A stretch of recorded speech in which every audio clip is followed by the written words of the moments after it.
శ్రీపాద శ్రీవల్లభ లీలా వైభవము అధ్యాయం 8. శ్రీపాదుల వారి శ్రీశైల నివాసం. శ్రీ శ్రీ శ్రీ విఠల్ బాబా గారు శ్రీపాద శ్రీవల్లభ స్వామివారి యాత్రా విశేషాలు వినిపించగా శ్రోతలమందరము సంతోషాంతరంగులమైనాము. అందరికీ కైలాసమందు పరమశివుని సభ యొక్క దృశ్యము కళ్లకు కట్టినట్లు వర్ణించి తెలిపినారు. శ్రీపాదుల వారి దివ్య సంకల్పమును విని ఆ సభలోని వారి వలె మేమందరం కూడా ఆశ్చర్యచకితులమైనాము. ఈ విధానం యొక్క అమలుకు వేచి చూడాలని నారద మునీంద్రులంటారు ఆనాడు. కానీ ఈనాడు మేము ఎంతో అదృష్టవంతులము. శ్రీ విఠల్ బాబా సన్నిధానంలో ఎందరో దారి తప్పిన తమ్ముళ్ళు సేద తీరినారు. ఈ సమాజంలో పాపం చేయని వారు, తప్పులు చేయని వారెవ్వరూ లేరు. అటువంటి వారిని దరిచేర్చుకొని శ్రీ బాబా గారు వారి లోపాలు తెలియజెప్పి వారి జీవితాలలో వెలుగులు కురిపించి వారి సంసారాలు చెక్కజేసిన ఉదంతాలు లెక్కించలేనన్ని గలవు. ఇవన్నీ నా మనసులో మెదులుచుండగా శ్రీ బాబా గారికి మ్రొక్కి ఇలా విన్నవించుకున్నాను. స్వామీజీ, శ్రీపాద స్వామి వారు కైలాసం నుండి గోకర్ణం చేరినారు. గోకర్ణంలో సుమారు 3 సంవత్సరాలున్నారు. వారు శ్రీశైలంలో 4 మాసములు గడిపినట్లు చెప్పి ఉన్నారు. ఆ సమయంలో శ్రీశైలంలో శ్రీ స్వామివారి లీలల గురించి మాకు వివరించితే ధన్యులము అని కోరాను. అప్పుడు శ్రీ బాబా గారు శ్రీపాదుల వారిని ధ్యానించి కొంతసేపటికి కన్నులు తెరచి ఇట్లు చెప్పసాగిరి. మల్లికార్జున స్వామి మరియు భ్రమరాంబాదేవి నెలకొన్న శ్రీశైల క్షేత్రమునకు స్వామి చేరుకోవాలని సంకల్పించారు. సంకల్పించగానే శ్రీపాద స్వామి వారు యోగగమనంతో శ్రీశైల క్షేత్రం నందు ప్రకటమైనారు. వారి సంకల్పము లోక కళ్యాణ కారణము. మహాత్ములకు కర్తవ్య నిష్టయే బలమైనది. వేరెటువంటి బంధములు వారిని బంధించవు. ఇతరులకు వారి సంకల్పములు ఏ మేరకు తెలుపవలేనో ఆ మేరకే తెలుపుతారు.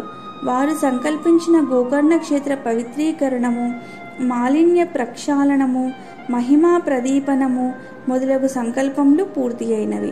ఆ క్షేత్రము సంపూర్ణ తేజోవంతమై పూర్వపు వైభవమును సంతరించుకున్నది. శ్రీపాద స్వామివారు కైలాసం నందు తమ దివ్య ప్రణాళికను విశదపరచిన తదుపరి వారి కార్యక్రమములను సర్వత్రా వీక్షించు పరమేశ్వరుడును ఆయన పరివారమును శ్రీశైల క్షేత్రమందు వారి రాకకై ఎదురు చూస్తున్నారు.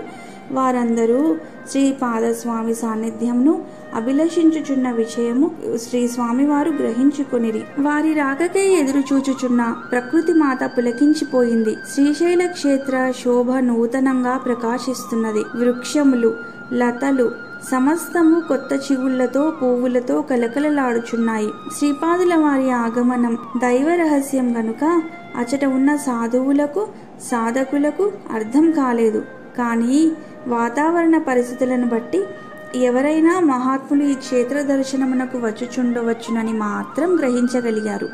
వారి వారి సాధనలో నిమగ్నులైనారు. బ్రహ్మచారి నిర్మలానంద మరియు వయోవృద్ధులైన శ్రీ అభేదానంద సరస్వతి స్వాముల వారు మాత్రం అచటికి వచ్చి మహాత్ముల గురించి ఏమైనా ఆధారం లభిస్తుందేమోనని తీవ్రంగా ధ్యానం చేయసాగినారు. శ్రీపాద స్వామి ముందుగా సాక్షి గణేశుని దర్శించగోరి ఆయన సన్నిధిలో నిలచిరి. వారిరువురి ఆంతర్యము ఒక్కటే కావున శ్రీ గణపతి దేవుడు స్వస్వరూపముతో ప్రకటమై, శ్రీపాద శ్రీవల్లభ స్వాగతం, సుస్వాగతం. మీ రాకకై ఎదురు చూచుచున్నాము. చాలా సంతోషం, మీరు వచ్చేశారు అని పలికిరి. శ్రీపాదుల వారు శ్రీ గణేశునికి అభివాదం చేసి, స్వామి, నాకు అమ్మ దర్శనము ఆశీస్సులు కావాలి. అమ్మను దర్శించుకొనుటకు అనుమతి ప్రసాదించండి. తమరు మొదటి దైవం కదా అనగా గణేశుడు శ్రీపాదునితో, మన ఇరువురి మధ్యన అంతరము లేదు, అవశ్యం దర్శించండి. అమ్మ కూడా మీ కొరకు ఎదురు చూస్తున్నదని తెలిపి అంతర్ధానమైనాడు. శ్రీపాదుల వారు చిరునవ్వులు నవ్వుకుంటూ శ్రీ మల్లికార్జున స్వామిని దర్శించుకోగా ఆయన సంతోషాంతరంగుడై చిరునవ్వులతోనే స్వామివారి నమస్కారములు అందుకున్నారు. వ్యక్తుల మధ్య నమస్కారం యొక్క అర్థము నీకు నాకు భేదం లేదు అని తెలుపుకొనుటయే. అదే విధంగా దైవరూపాల మధ్యన కూడా అంతరం లేదు. కానీ కార్యార్థమై మాత్రమే దైవం అనేక రూపాలలో ప్రకటమవుతూ అనేక నామాలుగా రూపొందినది. ఇది ప్రతివారూ తెలుసుకోవలసిన విషయం. ఆ తర్వాత శ్రీపాదస్వామి భ్రమరాంబ మాత దర్శనమునకు వెళ్ళిరి. వారు ఆ మాత సన్నిధిలో కాలు పెట్టగానే అమ్మ ప్రత్యక్షమై ఎంతో కాలం తర్వాత కంటబడిన తనయునిపై తల్లి ప్రేమామృతమును కురిపించు విధముగా ప్రియ సంభాషణము చేసెను. ఇరువురు తన్మయులై లోక కళ్యాణం గురించి చర్చించుకొనిరి. శ్రీపాదుల వారిని కొంతకాలము తన సన్నిధిలో ఉండమని కోరగా శ్రీపాదులు తమ ఇచ్చ కూడా అదేనని వాక్కిచ్చిరి. శ్రీపాద స్వామి వారు చాతుర్మ్యాసములు ఇక్కడనే ఉండవలనని నిర్ణయించుకొనిరి. శ్రీపాదులు అవతారము తీసుకొనక పూర్వము తమ తాతగారైన బాపన్నార్యులకు ప్రేరణనిచ్చి వారి చేత ఇచ్చట ఎన్నో సంవత్సరముల క్రిందటనే సవితృకాటక చయనము అను మహాయాగము చేయించి ఇచ్చటి దేవతలందరికీ శక్తిపాతము నిర్వహింప చేసి ఉన్నారు. ఇప్పుడు మరికొంత కాలము స్వామివారు నివసించి ఈ క్షేత్రమును మరింత శక్తి సంపన్నంగా చేయదలిచిరి. శ్రీశైల శిఖర దర్శనం చేత మానవులకు పునర్జన్మ ఉండదని శాస్త్రవాక్యం. అన్ని క్షేత్రాలకు వలనే ఇక్కడ కూడా కొందరు మ్లేచ్చులు, అనాచారులు, దుండగుల వలన క్షేత్ర మహాత్యమునకు ముప్పు వాటిల్లినది. పూర్వ వైభవమును ఆ క్షేత్రమునకు ప్రసాదించుటకు మహాత్ములు, త్యాగధనులు మాత్రమే సమర్థులు. త్రిమూర్తి స్వరూపుడు, దత్తస్వరూపుడు, కలియుగ ప్రథమావతారుడైన శ్రీపాద శ్రీవల్లభుడే ఈ విధమైన శక్తిపాతం చేయగల సమర్థుడు. కావున వారి రాకకై అక్కడ తపమునాచరించు మహాత్ములు మరియు క్షేత్రాది దేవతలందరూ ఎదురుచూచుచున్నారు. వారి అభ్యర్థన మరియు తన కార్యాచరణ దృష్ట్యా శ్రీపాద స్వామివారు ఆ క్షేత్రంలో 4 మాసములుండవలెనని సంకల్పించుకున్నారు. శ్రీశైలము దట్టమైన అరణ్య మధ్యమున నున్న పర్వత శిఖరం పైన నెలకొని ఉన్న పుణ్యక్షేత్రము. ఎంతో మంది ఋషులు, యోగులు, మునులు, సిద్ధులు అదృశ్యంగా వారి సాధనలను కొనసాగించుచు వారి యొక్క తపోశక్తిని ఆ క్షేత్రం నందు ధారపోయిచుందురు. సాధువులు, సన్యాసులు అచటి శక్తి ప్రసారమును స్వీకరిస్తూ తమ సాధనలకు మెరుగులు దిద్దుకొని అద్భుతమైన దర్శనములను పొంది ఉన్నత యోగ స్థితులను చేరుకునే ప్రయత్నం చేస్తుంటారు. అందువలన ఈ క్షేత్రమందు అనేక స్థాయిలలో సాధన సాగుచుండును. పూర్ణత్వంను పొందిన సిద్ధులు కూడా లోక కళ్యాణార్థం వారి సాధనను వినియోగపరుస్తుంటారు. పరమ పవిత్రమైన ఈ క్షేత్రంలో కృష్ణమ్మ పాతాళ గంగయ్య అనే పేరుతో ప్రవహిస్తూ క్షేత్ర మహాత్మ్యంను ఇనుమడింపచేస్తున్నది. తనలో స్నానమాడిన వారికి పాప ప్రక్షాళనము గావిస్తూ వారిని పవిత్రీకరించి మహాత్ముల స్పర్శతో తిరిగి తాను పవిత్రతను పొందుచూ ప్రవహిస్తున్నది. 2 రోజుల వరకు శ్రీపాద స్వామి వారి గురించి అక్కడ సాధకులకు గుర్తింపు కలగలేదు. శ్రీపాద స్వామి వారు కూడా నిత్యము పాతాళ గంగలో స్నానమాచరించి తమ సాధనను అభ్యాసము అనుష్ఠానములు నిర్వర్తించుచూ గడిపిరి. లోకహితం కొరకు శ్రీ గణేశుడే వీరి ఉనికిని బయటపెట్ట సంకల్పించి కొందరు సాధువులకు, సాధకులకు స్వప్న దర్శనమిచ్చి ఏకకాలంలో మీరు సద్గురువులని, వారిని ఆరాధించిన వారి మార్గములు సుగమం కాగలవని ప్రబోధించెను. ఆ స్వప్నంలోనే శ్రీపాదుల వారి రూపంను చూపించెను. ఆ విధమైన గణపతి యొక్క స్వప్న సాక్షాత్కారం కూడా వారికి మునుపెన్నడూ కలిగి ఉండలేదు. కావున ఆశ్చర్య సంభ్రమములు, ఆనందము ముప్పరిగొనగా వారు ఎవరికి వారే క్షేత్రమంతయు గాలించసాగిరి. హటకేశ్వరము, పాలధార, పంచధార, భీముని కొలను, విభూతి మిట్ట ఇత్యాది ప్రాంతములన్నింటి అందును వారి అన్వేషణ తీవ్రముగా సాగించిరి. వారి సాధన ఫలించినది. వెదుకపోయిన తీగ కాలికి తగిలినట్లు ఒక ఏకాంత ప్రదేశమున విశాలమైన వటవృక్ష ఛాయలో గల రాతి బండపైన మృగచర్మముపై కాషాయ వస్త్రధారి అయిన శ్రీపాద శ్రీవల్లభులు ధ్యానమందు నిమగ్నులైయుండుటను దర్శించిరి. రుద్రాక్షలు, తులసి పూసలు, లలాటమునందు నామము ధరించిన 16 సంవత్సరముల ప్రాయము గల బాలయోగి పుంగవుని దర్శనం చేసుకొనిరి. చిరుధరహాస వదనార విందము ఎంతసేపు చూసినను తనివి తీరదనిపించు ముద్దుల మోముతో ఆజానుబాహుడై దివ్య తేజస్సుతో ప్రకాశించు ఆ ధ్యానమూర్తిని మనసారా వారంతా స్తుతించుచు ఆ మహాత్ముడెప్పుడు కన్నులు తెరిచునాయని అట్లే వేచి ఉన్నారు. వారిలో వారు ఇటువంటి సద్గురువు సాక్షాత్గా దక్షిణామూర్తి వలె తేజరిల్లువారు మన పూర్వ పుణ్య విశేషం చేతనే ఇచ్చటికి వచ్చారు. వీరి సాంగత్యము సమాశ్రయము మనము పొంది తీరవలసినదేనని భావించుచు గణపతి దేవుని కృపను శ్లాఘించుచున్నారు. అట్లుండగా కొంత సమయమునకు శ్రీపాదుల వారు నెమ్మదిగా కన్నులు తెరిచి చుట్టూ చేరి ఆతృతతో వీక్షించుచున్న యోగులు సాధకుల వంక చిరునవ్వులు చిందిస్తూ కృపాదృష్టిని సారించారు. చేతులు జోడించి నిలబడి ఉన్న వారందరినీ కన్ను సైగలతోనే పలకరిస్తున్నట్లు శ్రీ స్వామి ఏమిటి, ఎందుకు వచ్చినారన్నట్లుగా అడిగారు. వారిలో ముఖ్యులు కొందరు వినయపూర్వకంగా నమస్కారములు చెల్లించి, స్వామి తమరేనా శ్రీపాద శ్రీవల్లభులు? శ్రీ గణేశుని ప్రబోధంతో మేము తమరికై అన్వేషణ సాగించి ఇచ్చట దర్శించుకొని తృప్తి చెందినాము అని పలుకగా శ్రీ స్వామి అవునన్నట్లుగా తలను పంకించినారు. అందరూ ముక్తకంఠంతో జయము జయము శ్రీపాద శ్రీవల్లభ గురుమూర్తికి జయమగుగాక అని జయధ్వానములు చేసినారు.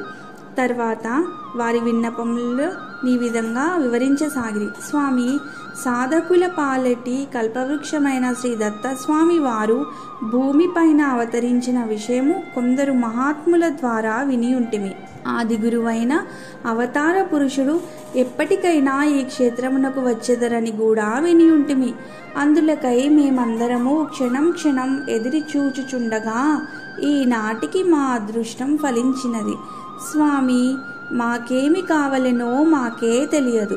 మా సాధనలలో అవరోధములు తొలగి మార్గము సుగమము కావలెను. దానికై మార్గదర్శకుని అవసరము గలదు. మాలోని లోపములు మాకు తెలియబడవు. తెలిసినను వానిని దూరీకరించుకొను శక్తి లేక ముందుకు పోలేకపోవచున్నామని మాత్రం తెలుస్తున్నది. ఇటువంటి క్లిష్ట పరిస్థితులలో మమ్ము రక్షించి మార్గము సరిచేయగల సమర్థులు తమరే స్వామి.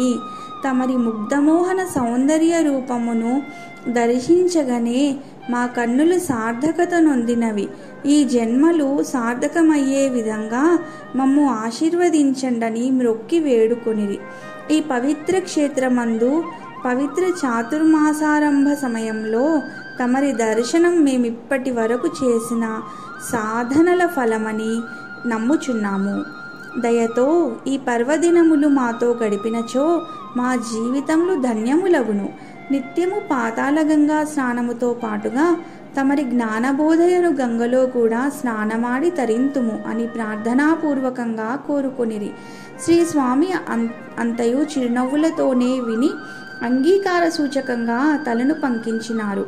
అచ్చట చేరిన వారిలో బ్రహ్మచారి నిర్మలానంద అను యోగి శ్రీ స్వామివారిని ప్రార్థించి తన మఠమునకు రమ్మని ఆహ్వానించి తోడుకొని పోయి వారికి తమ యథాశక్తి కందమూలాదులను భిక్షనొసగను. తదుపరి అచ్చటనే విశ్రాంతికై ఏర్పాటు చేసినాడు. ఆ క్షేత్రంలో స్థిరంగా ఉండే సాధకులు, తాపసులు, యోగులు, బ్రహ్మచారులు, సిద్ధులే కాక అనేక మంది గిరిజనులు కూడా ఉంటారు.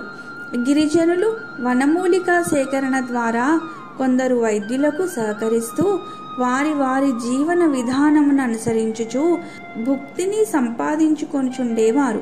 యోగులు, సాధకులు కొన్ని వనమూలికలు, పత్రములను సేకరించి వాటిని ఉపయోగించు విధానములను గిరిజనులకు తెలిపేవారు. తద్వారా క్రూర మృగముల నుండి, విషజంతువుల బారి నుండి రక్షణ లభించును. అట్లే కొన్ని చెట్ల ఆకులు తినుట ద్వారా ఆకలి దప్పుల నివారణ కలుగును. కొన్ని మూలికలను ఉపయోగించి దీర్ఘ వ్యాధుల నివారణ చేయుచుండెడివారు. గిరిజనులు అడవిలో తిరిగి మహాత్ములు, యోగులైన వారికి అనేకమైన కందములను, ఫలములను సమర్పించెదరు. వారే విధమైన ప్రతిఫలమును ఆశించక కేవలం వారి దీవెనలు మాత్రమే ఆశించెదరు. యాత్రికుల వద్ద మాత్రం ప్రతిఫలం తీసుకొందురు. అడవిలో లభించు ఫలములు, తేనె తెచ్చి యాత్రికులకు విక్రయించెదరు. కొన్ని రకముల దుంపలు కూడా విక్రయించెదరు. శ్రీశైల దర్శనంతో పాప ప్రక్షాళనమే కాక యోగుల దర్శనమును లభించును. వారి అనుగ్రహము ఆశీస్సు లభించి అనేక రోగములకు నివారణ లభించునని కష్టపడి ఆ రోజులలో శ్రీశైల యాత్ర చేసేవారు భక్తులు. సాధువులలో కొందరు మాత్రమే యాత్రికుల వద్ద యాచన చేసి పదార్థములు గాని ద్రవ్యము గాని తీసుకొనుట జరుగును. ఉత్తమ సాధువులెవరూ దక్షిణ తీసుకొనరు. మఠములందు కొంతసేపు మాత్రమే నివాసం చేయుదురు. ఎక్కువ సమయం వృక్ష ఛాయల్లోనే జీవితమును గడుపుదురు. సత్రములందు జరుగు అన్నదానములకు కూడా కొందరు మాత్రమే పోయేదరు. వారి వారి గురువుల ఆదేశముల ప్రకారం జీవనం సాగిస్తూ సాధనను కొనసాగించేవారు. ఉత్తములు ఈ విధంగా మఠంలందు చేరు సాధకులు, బ్రహ్మచారులు, సాధువులు, సన్యాసులు అనేక స్థాయిలలో ఉంటారు. కావున ఒకరి పద్ధతి ఒకరికి నచ్చదు. తమ తమ మార్గములే అసలైన ధ్యాన జ్ఞాన మార్గములని ఎవరికి వారు భావిస్తుంటారు. శిష్యుల పైన గురువుకు మాత్రమే శాసించు అధికారం కలదు. ఇచ్చట ఎవరిపైన ఎవరికిన్నీ అధికారం లేనందున వారి మార్గమే గొప్ప, వారి గురువులే గొప్ప అని భావించుట జరిగేది. భక్తులు ఎవరైనా దరిచేరి జ్ఞానం గురించి తెలుసుకోవాలని ప్రశ్నించితే వారి పద్ధతిలో మహావాక్యాల వివరణలు, అద్వైత సిద్ధాంతములు గాని శంకర భాష్యములు గాని బోధించేవారు. అది సామాన్య గృహస్థులకు, ప్రారంభ సాధకులకు ఉపయోగపడుతుంది. కానీ తోటి సాధకులు, సన్యాసులు వాటిని ఖండించుట, ద్వేషించుట, వ్యతిరేకించుట కూడా అప్పుడప్పుడు జరుగును. ఆ క్షేత్రమునకు కొన్ని పర్వదినములందు పండితులు వచ్చి గొప్పగా ఉపన్యాసములు చెప్పుట జరుగును. ఎవరికి అవసరమో వారు మాత్రమే విని తరించెదరు. అచట ధ్యాన యోగ తపో సాధనలు చేయువారికి సాక్షాత్గా శ్రీ మల్లికార్జున స్వామి వారే సిద్ధిని ప్రసాదించెదరను విశ్వాసం ముఖ్యంగా ఉంటుంది.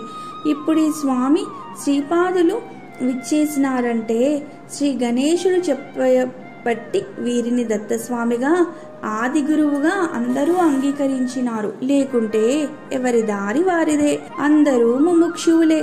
కానీ మనసు పరిపరి విధముల ఆలోచనలతో ఉండును. భావైక్యము లేనందున అంగీకారం కుదరదన్నమాట. శ్రీపాద స్వామి వారి దివ్య తేజో సంపన్నత్వము ముముక్షువులందరినీ ఒక త్రాటి మీదకు తీసుకువచ్చినది. వారి వారి సాధనలు అనేక స్థాయిలలో ఉన్నను ఆత్మ జ్ఞానము, ఆత్మ సాక్షాత్కారమును పొందవలెనను ఒకానొక లక్ష్యము అందరి అందునూ గలదు. కావున శ్రీ స్వామివారి అనుమతితో శ్రీ అభేదానంద స్వామి వారి ద్వారా యజ్ఞక్రతువులు నిర్వహించబడును. అనంతరం శ్రీపాదుల వారి పవిత్ర జ్ఞానబోధకు సమయాన్ని వినియోగపరుచునట్లుగా ఒక ప్రణాళిక నిర్ణయించబడినది. ఆ ప్రకారంగా సర్వులున్నూ శ్రీ స్వామివారి సన్నిధానమునకు చేరుకునేవారు. సభికులందరి అభిప్రాయమును శ్రీ అభేదానంద సరస్వతి స్వామి వారు శ్రీపాద స్వామి వారికి ఇట్లు విన్నవించినారు. స్వామి సద్గురుత్తమ, త్రిమూర్తి స్వరూప, త్రిగుణాత్మక, స్వయం ప్రకాశమూర్తివైన శ్రీ దత్తాత్రేయ స్వామి, మాపై ఎనలేని కరుణతో శ్రీ మల్లికార్జున స్వామి వారు తమరినిక్కడకు రప్పించినారు. మాకు హితోపదేశము చేయ ప్రార్థన అంటూ శ్రీ స్వామిని చేతులు జోడించి స్తుతించి ప్రార్థించారు. అందరూ ఆమోదంగా సాధు సాధు అని పలికిరి. ఈ అధ్యాయం చాలా పెద్దదిగా ఉండడం వలన 2 భాగములుగా చేసి ఈ అధ్యాయాన్ని ఇంతటితో నిలిపివేసి 2వ భాగాన్ని వచ్చే వారం చదువుతాము.